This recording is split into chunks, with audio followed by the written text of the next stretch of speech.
Hi guys, বিন্দাছ ব্লগলৈ স্বাগতম জনাইছোঁ আৰু আশা কৰিছোঁ সকলোৱে ভালে আছে।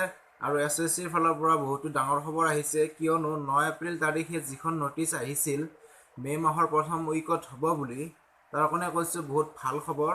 কিয়নো SSCৰ ফালৰ পৰা এইবাৰ 60,000তকৈ অধিক পদ মুকলি হৈছে। মে' মাহৰ প্ৰথম সপ্তাহত এপ্লিকেশ্যন হ'ব আৰু আপোনালোকে চিন্তা কৰিবৰ কোনো কাৰণেই নাই। আৰু আপোনালোকে পঢ়ি থাকক, পুৰা প্ৰিপেৰেশ্যন কৰি থাকক, কিয়নো আজিকালি ৰিটেনটো মানে বহুত হাৰ্ড হয়। আৰু এইবাৰ যিহেতু কাট অফ বহুত গৈছে, 50 আপতে গৈছে। আমাৰ OBC যিহেতু বহুত লগাই আছে, OBC SC ST জেনেৰেলক অলপ কমকৈ গৈছে। কিন্তু যি কি নহওক, যোৱাটো গ'লে আৰু আগলৈকে যিটো পৰীক্ষা হ'ব সেইটোত যেন আপোনালোকে পূৰা নাম্বাৰ লৈ পাছ কৰে। আৰু মিনিমাম যদি আপুনি 60 বা 55 পায়, আপুনি কিন্তু মেৰিট লিষ্টত নাম আহিব বুলি পূৰা ফাইনেল। কাৰণ কিয়, আজিকালি ল'ৰা সকলোৱে পাছ কৰে, তাৰ কাৰণে হয়তো কাট অফটো অলপ বেছি গৈছে। আৰু আশা থাকিল সকলোলৈ ভালদৰে পঢ়া শুনাত মন দিয়ক আৰু এতিয়াৰ পৰা পূৰা মন দিয়ক।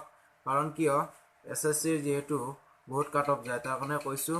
আৰু সকলোৱে মন দিয়ক আৰু সকলোৰে ধন্যবাদ থাকিল। সকলোৱে এইবাৰ SSCত পাছ কৰি সকলোৱে চাকৰি পাব বুলি আশা থাকিল। আৰু ভিডিঅ'টো বেছি দীঘল নকৰোঁ। জয় অসম।